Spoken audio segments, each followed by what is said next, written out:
Hey guys, it's Justin here with Rampengu Nation. I have just created a new combo for Infernity / Pendulum FTK. This FTK is very consistent, just as consistent as probably the old FTKs that we just had in the past format before the Banlist. I wouldn't have created this video if the Goki FTK was not already created, so anybody who hates FTKs, I apologize. I just thought it would be cool to have show you that pendulums are still viable and can actually just win going first regardless. And it also features some old school cards like Infernity. Now for this combo, it's a very consistent deck, so you're playing pendulums. So the main basis of this combo is you just need to be able to get to Beatrice and then make a Firewall and a Nightmare Goblin with no cards in hand at the very end. It sounds complicated, but it's easier said than done because you're playing pendulums, so your entire hand will get dumped onto the board. To make Beatrices, you usually have Jackal Kings, Oath Dragons, and Chronograph Sorcerers, all which can be sent with Electromite. So I'm just going to show with just 3 cards alone. And we could even say that we have our 2 random cards, just 2 Duelist Alliance, not even Pendulum monsters to get Pendulum Summon. That's to prove to you how useless it can be, but it proves to you how consistent it can be because Pendulum Claw will be searchable. So first we're going to start with our Pendulum Call to discard our Darkworm, to add to hand our Harmonizing Magician and Black Fang Magician.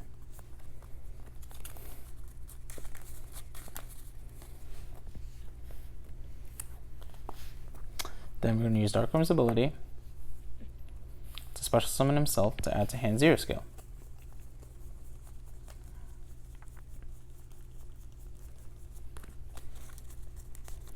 Then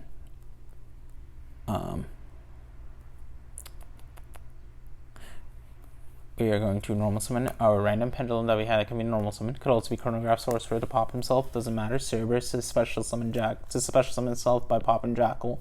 Same thing. Make Electromite. We're going to use Electromite's effect here. Send to the extra deck level 6, which in this instance will just be Jackal King.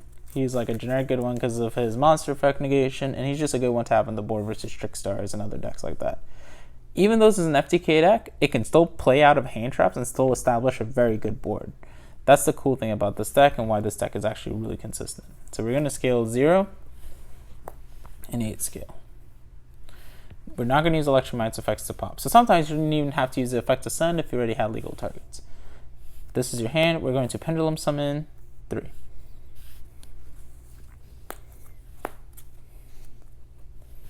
We're going to special off of our Harmonizing Magician, just say a Poison Magician. Then we're going to link away these 2.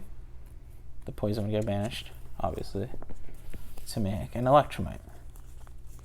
This Electromite's effect is going to trigger to send to extra deck or Chronograph Sorcerer.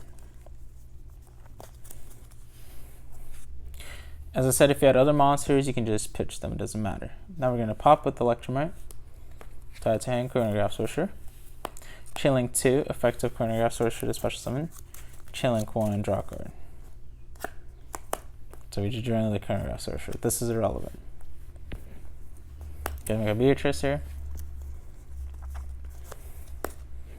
You use Beatrice's effect to send to graveyard our starter of the Infernity combo, which is Infernity Archfiend. The other Infernity decks I saw only used Curious, which I think is incorrect, because Curious requires 3 monsters to make. Beatrice only requires 2, and we get to play Pendulum cards, which makes our deck more consistent in general.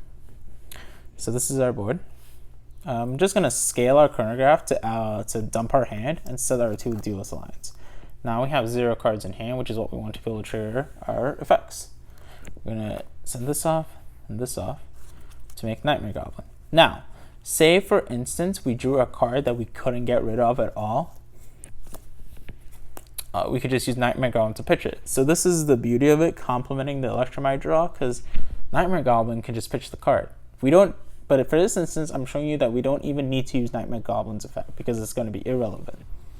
So then we're going to link away these 2 into Firewall Dragon. Firewall Dragon's effect is going to trigger to bounce the hand our Ignorant card, our Infernity Archfiend. Then this is your hand now. That's the only card in your hand. You're going to link away the Goblin into Mermaid. Firewall's going to trigger to special summon. You're going to special summon Archfiend. Archfiend's effect's going to trigger, and you're going to add to hand Necromancer. Then you're going to link away these 2. into Nightmare Phoenix. Firewall's effect is going to trigger, special summon our Necromancer. Necromancer's effect is going to trigger, special summon now Archfiend. Archfiend's effect is going to trigger to add to hand another Necromancer. You'll link away Archfiend and Phoenix into Unicorn.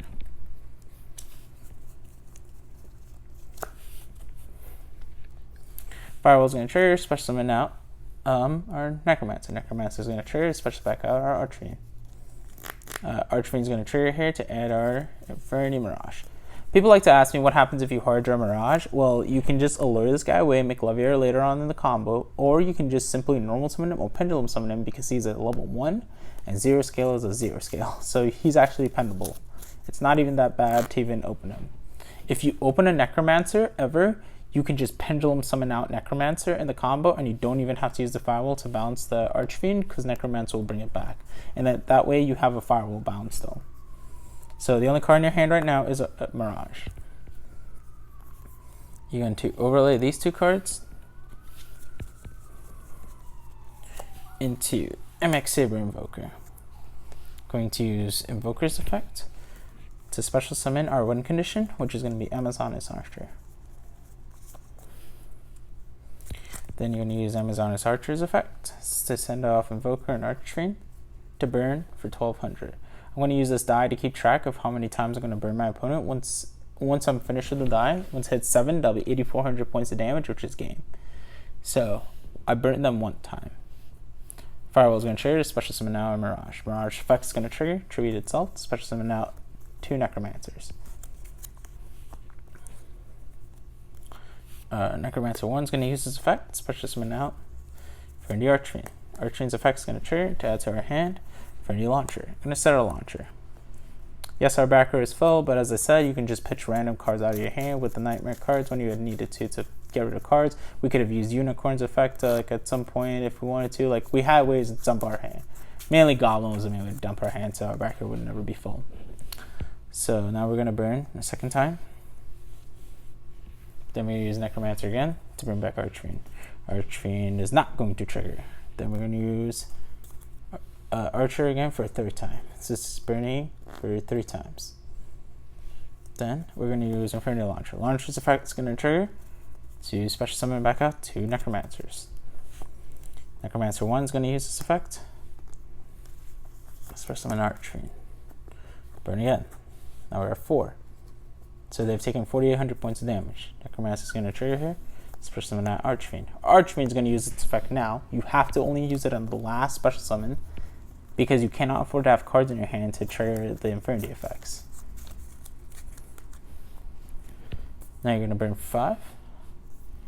Firewall is going to trigger, just special summon Necromancer. Necromancer is going to trigger, just special summon out Archfiend. Then you're going to pop for 6. And then 7 with the Archer, and that's game. This FTK is very, very, very consistent. As I said, if you open your Archfiend, you literally don't even have to make Beatrice, because then you could just pendulum summon it and trigger the effect to get the Necromancer pieces. If you open out Necromancer, you don't have to use the Firewall effect to bounce the Archfiend, because then you could just special it out of your grave. If you open Mirage, you can normal it or pendulum summon it to get it out of your hand. If you open Amazoness Archer, you don't have to make Invoker. It's just like any FTK deck, except this one, all your pieces are searchable. It does not require you to hard draw a specific piece to do the combo. Why do I say that? Is because once you can make 2 level 6s, which is very easy in this Pendulum deck because of Electromite, you have the FTK. Now, if they impermanence your Archer, you can bounce it back to your extra deck with Akashic Magician.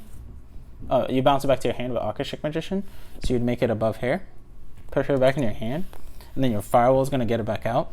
And remember, your Nightmare cards are also Fiends, and so are your Infernity cards. So that makes the Akashic able to be triggered to special summon back at the cell.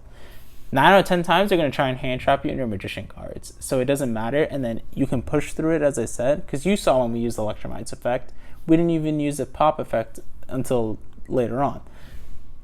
I was assuming I had 2 dead cards in my hand. So this proves to you, like, if I had other Pendulum cards, it would just give me more fodder to where I don't have to do specific things I didn't want to do. Like, I could have sent Harmonizing Magician and popped and added it to hand.